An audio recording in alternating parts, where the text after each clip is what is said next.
এই গরমে কলিজা ঠান্ডা হয়ে যাওয়ার মতো একটা শরবত। আসসালামু আলাইকুম বন্ধুরা, কেমন আছেন আপনারা সবাই? আশা করি সবাই ভালো আছেন, আমিও ভালো আছি।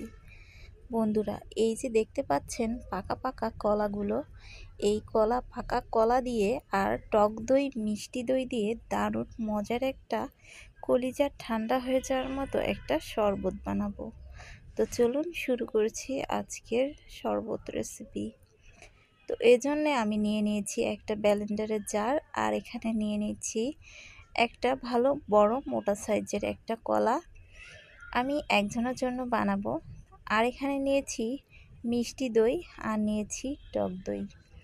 তো এখানে আমি প্রথমে কলাটা ছিলিয়ে দিয়ে দিব। তো কাটতে হবে না, আমি আস্তই দিয়ে দিচ্ছি, যেহেতু ব্লেন্ডার করব সেহেতু আস্তই আমি কলাটার চোচা ছিলিয়ে দিয়ে দিলাম। তো এরপরে আমি এখানে দিয়ে দিব মিষ্টি দইটা। তো মিষ্টি দইটা এখানে প্রায় 3 থেকে 4 টেবিল চামচ পরিমাণের মতো আছে। তো এটা আমি পুরোটাই দিয়ে দিব। তো আপনারা যদি বেশি বানাতে চান তাহলে পরিমাণটা অবশ্যই বেশি করে নেবেন।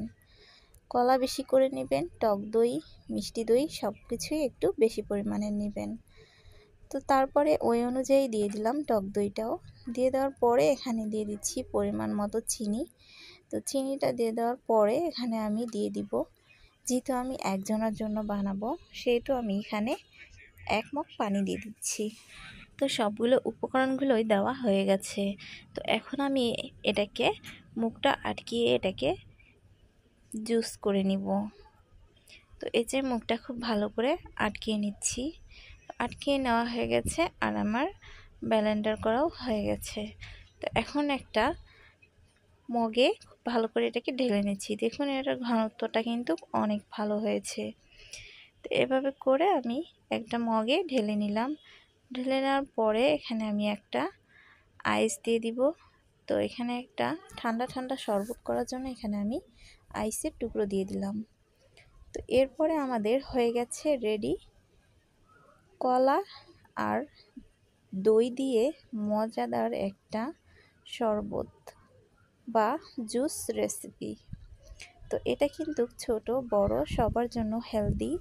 আর এই যে প্রচণ্ড গরম পড়েছে, এই গরমের জন্য কিন্তু অনেক ভালো শরীরের জন্য।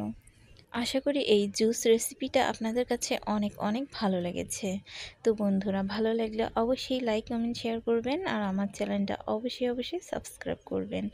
আজকের মতো এখানে বিদায় নিচ্ছি। আল্লাহ হাফেজ, সবাই ভালো থাকবেন।